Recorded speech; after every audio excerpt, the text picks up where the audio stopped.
Assalamualaikum warahmatullahi wabarakatuh. Selamat datang saya ucapkan kepada peserta program kesetaraan paket C kelas 11 dengan mata pelajaran Geografi.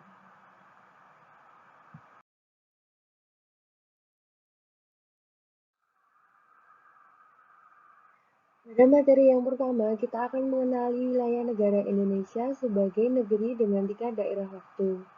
Sudah tahukah Anda bahwa negara kita dibagi menjadi 3 daerah waktu? Yaitu waktu Indonesia bagian timur, waktu Indonesia bagian tengah, serta waktu Indonesia bagian barat. Pembagian waktu di muka bumi dimulai pada akhir abad ke-19 saat kota-kota besar di dunia mengatur sistem jam yang didasarkan pada gerakan matahari. Berdasarkan letak astronomis, wilayah negara Indonesia terletak pada koordinat 95 derajat sampai dengan 141 derajat bujur timur dan 6 derajat lintang utara sampai dengan 11 derajat lintang selatan.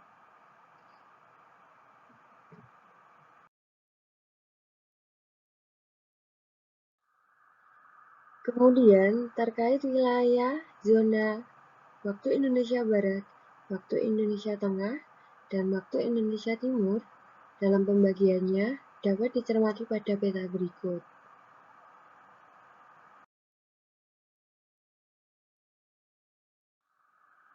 Yang selanjutnya adalah musim penghujan dan kemarau di Indonesia. Berdasarkan letak geografisnya, wilayah Indonesia terletak di antara benua Asia dan benua Australia, serta di antara Samudra Hindia dan Samudra Pasifik. Kemudian dari kondisi geografis Indonesia, yang demikian mengakibatkan terjadinya perubahan musim penghujan dan kemarau. Dikarenakan pada Laut Indonesia dilewati oleh angin muson barat dan angin muson timur.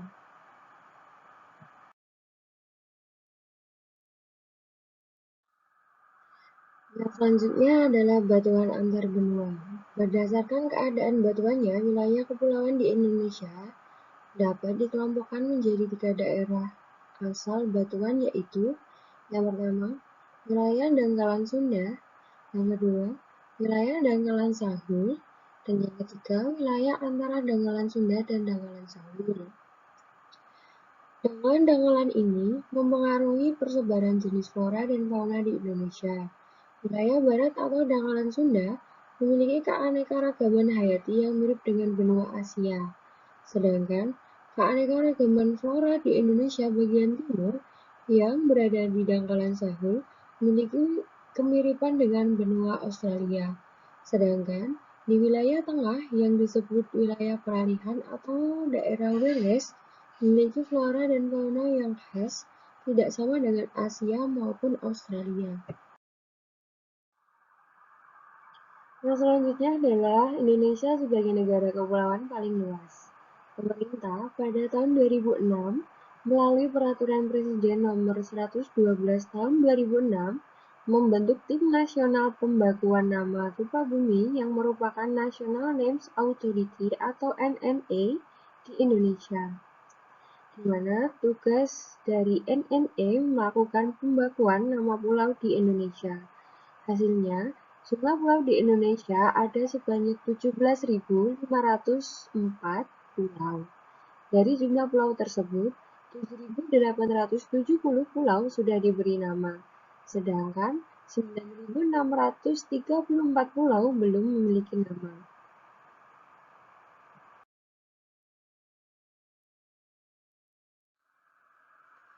Yang selanjutnya ialah terkait dengan batas negara Indonesia.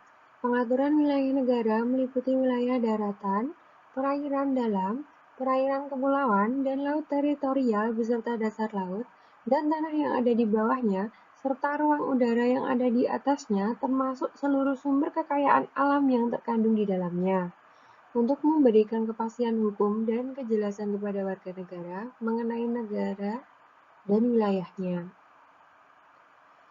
Secara geografis, batas wilayah Indonesia meliputi sebelah utara negara Indonesia berbatasan dengan negara Malaysia, Singapura, Samudra Pasifik, Filipina, Thailand, dan Vietnam. Sebelah barat, negara Indonesia berbatasan dengan Samudra Hindia dan negara India. Sebelah selatan, negara Indonesia berbatasan dengan Samudra Hindia dan negara Timor Leste.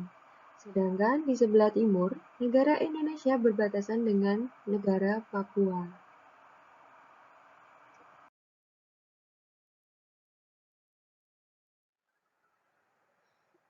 Materi kedua ialah tentang persebaran flora dan fauna di Indonesia. Biosfer merupakan ruang lingkup bagi tumbuhan, hewan, dan manusia. Sedangkan bioma merupakan makhluk hidup yang menghuni biosfer. Yang pertama, persebaran komunitas flora di dunia. Adapun secara umum, jenis flora sebagai komunitasnya adalah sebagai berikut. Yang pertama, flora yang hidup di daratan. Yang kedua, flora yang hidup di air tawar. Dan yang ketiga, flora yang hidup di air asin. Flora yang biasa kita lihat adalah tumbuhan yang hidup di daratan, yaitu padang rumput, flora gurun, tundra, hutan tropis, hutan gugur, taiga,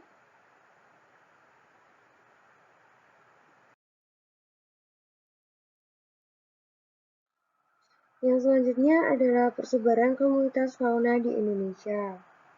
Pembagian wilayah persebaran hewan di muka bumi ini didasarkan oleh faktor fisiografik, klimatik, dan biotik yang berbeda antara wilayah yang satu dengan lainnya, sehingga menyebabkan perbedaan jenis hewan di suatu wilayah. Oleh karena itu, pola persebaran fauna tidak setegas persebaran flora. Dapat dibagi menjadi beberapa wilayah, yaitu yang pertama wilayah Eotopian, kedua wilayah Palearktik, ketiga wilayah Nearktik, keempat wilayah Neotropikal, kelima wilayah Oriental, keenam wilayah Australian, ketujuh wilayah Oseanik, dan kedelapan merupakan wilayah Antarktik.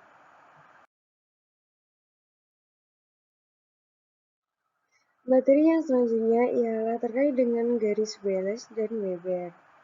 Garis Wallace merupakan garis yang membagi tipe fauna asiatis dan tipe fauna peralihan. Sedangkan garis Weber ialah garis yang memisahkan antara tipe fauna peralihan dengan tipe fauna australis.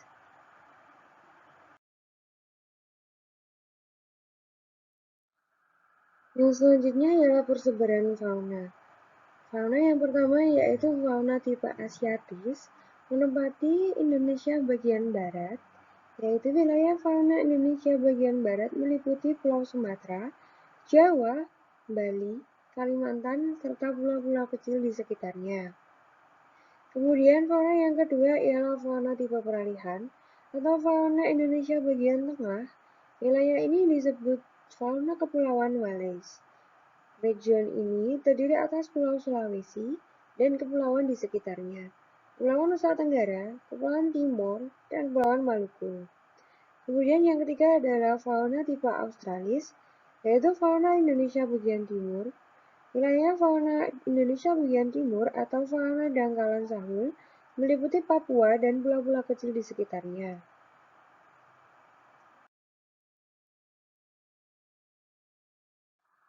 Kita tengah memasuki materi yang ketiga, yaitu potensi sumber daya alam di Indonesia. Yang pertama, aneka ragam sumber daya alam. Sumber daya alam adalah semua bahan yang ditemukan manusia dalam alam yang dapat digunakan untuk kepentingan hidupnya. Bagi manusia, hakikat sumber daya alam sangat penting, baik sumber daya alam yang berupa benda hidup atau hayati, maupun yang berupa benda mati atau non-hayati.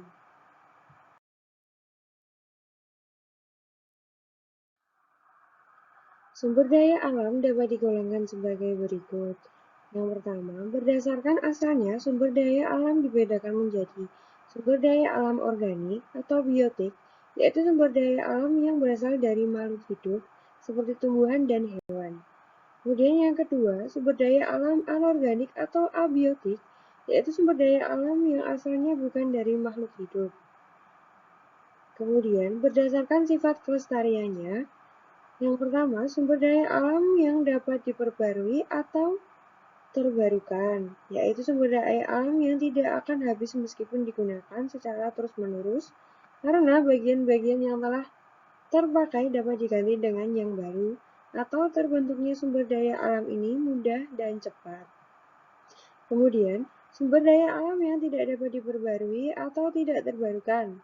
Sumber daya alam yang tidak dapat diperbarui adalah sumber daya alam bila digunakan secara terus-menerus dalam jumlah yang besar, akan habis dan untuk terbentuk kembali membutuhkan waktu yang sangat lama, atau sampai jutaan tahun, karena proses pembentukannya sangat lambat dibanding dengan umur manusia. Kemudian yang ketiga ialah berdasarkan pemanfaatannya. Sumber daya alam dibedakan menjadi, yang pertama, sumber daya alam ruang, yaitu tempat yang diperlukan manusia dalam hidupnya untuk berbagai kegiatan, sehingga manusia dapat hidup dengan layak dan nyaman. Yang kedua, sumber daya alam materi, yaitu bila yang dimanfaatkan oleh manusia adalah berupa materi dari sumber daya alam itu sendiri. Kemudian yang ketiga yaitu sumber daya alam energi, yaitu sumber daya alam yang digunakan sebagai bahan energi untuk menggerakkan atau menyalakan berbagai perangkat atau peralatan dalam rangka menunjang aktivitas kehidupan. Yang terakhir yaitu sumber daya alam hayati, yaitu sumber daya alam berbentuk makhluk hidup, meliputi hewan dan tumbuhan.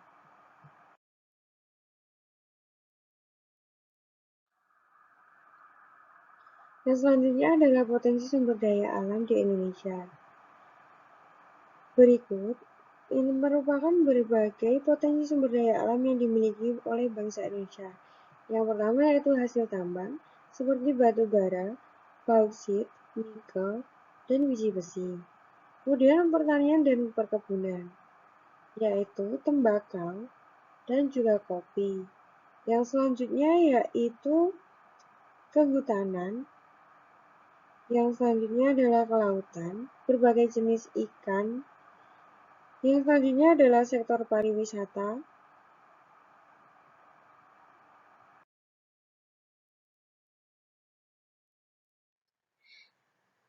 Kita memasuki materi yang keempat yaitu kependudukan di Indonesia. Yang pertama yaitu lahir dan mati. Kelahiran adalah kemampuan seseorang wanita untuk melahirkan yang dicerminkan dalam jumlah bayi yang dilahirkan. Faktor-faktor yang mendukung kelahiran yaitu kawin muda, mitos yang berkembang, anak sebagai jaminan untuk hari tua, anak sebagai lambang kebanggaan, dan juga masa-masa damai, aman, dan tentram. Pada keadaan yang demikian, keluarga akan lebih berkesempatan untuk punya anak. Kemudian, faktor-faktor yang tidak mendukung kelahiran sebagai berikut. Adanya ketentuan batas umur menikah, rendahnya tingkat kesehatan ibu, adanya program pemerintah, adanya anggapan orang-orang modern, wanita karir, masa-masa perang atau tidak aman.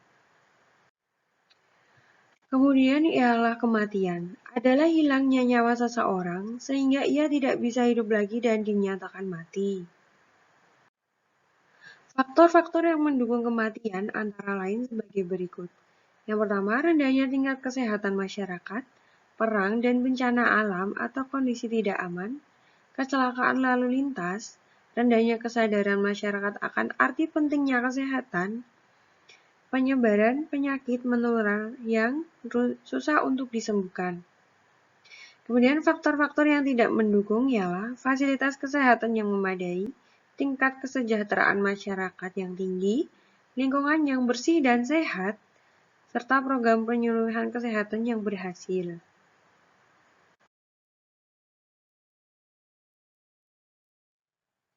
Migrasi merupakan bagian dari mobilitas penduduk. Mobilitas penduduk adalah perpindahan penduduk dari suatu daerah ke daerah lain. Mobilitas penduduk yang ada bersifat non-permanen atau sementara. Jenis-jenis migrasi ada dua, yaitu migrasi internasional atau perpindahan penduduk dari suatu negara ke negara lain.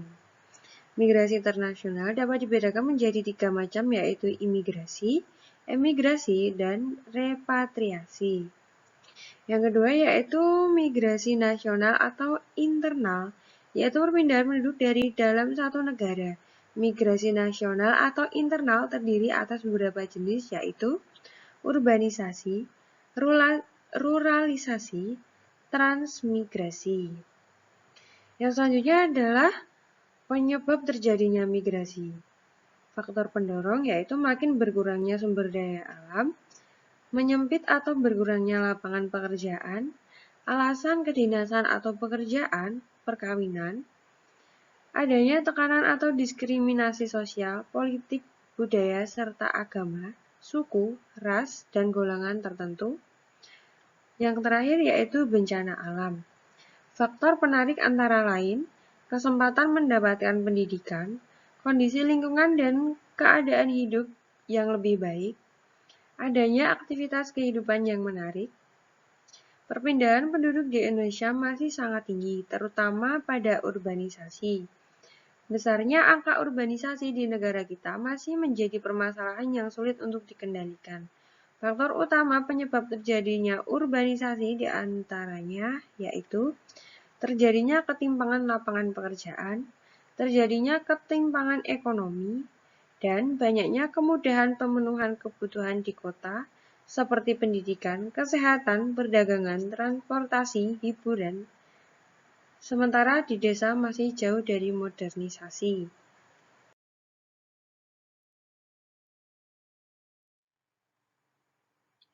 Demikian materi program kesetaraan paket C kelas 11 dengan mata pelajaran geografi.